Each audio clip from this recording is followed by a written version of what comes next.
ఈరోజు మన టాపిక్ వచ్చేసి లవ్. ప్రేమ అంటే ఏంటి, స్వచ్ఛమైన ప్రేమ అంటే ఏంటి తెలుసుకునే ముందు మీకోసం ఒక పాట పాడతాను. నా గొంతు బాగలేకపోయినా కాసేపు వినండి.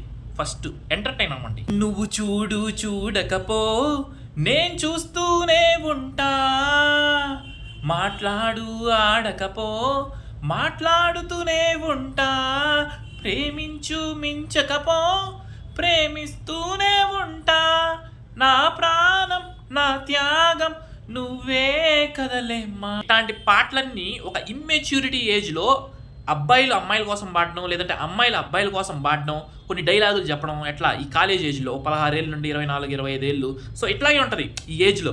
నువ్వు లేకపోతే నేను లేను, నువ్వే నా సర్వస్వం, నువ్వే నా ప్రాణం, చిట్టి నువ్వు లేకపోతే నేను లేనే చచ్చిపోతానే. ఇగో ఇట్లాంటి డైలాగులు విని జీవితాలని పాడు చేసుకోకుండా ఆలోచించండి. ఈ 16 ఏళ్ళ నుండి 25 ఏళ్ళ లోపే ఇట్లాంటి డైలాగులన్నీ వస్తూ ఉంటాయి. ఆ తర్వాత నిదానంగా మెచ్యూరిటీ పెరుగుతుంది. అసలు లవ్ అంటే ఏంటి, అతను నన్ను నిజంగానే ప్రేమిస్తున్నాడా, ఆమె నన్ను నిజంగానే ప్రేమిస్తుంది, అసలు ప్రేమ అంటే ఏంటి, అట్రాక్షన్ అంటే ఏంటి. సో దానికి డిఫరెన్స్ అనేది ఏజ్ ఒక పాస్ అవుతున్న కొద్దీ ఒక మెచ్యూరిటీ వస్తుంది, అప్పుడు తెలుస్తుంది. అంతేగాని ఇలాంటి కొటేషన్లకి ఇలాంటి డైలాగులకు పడి మీ జీవితాలని నాశనం చేసుకోవద్దండి.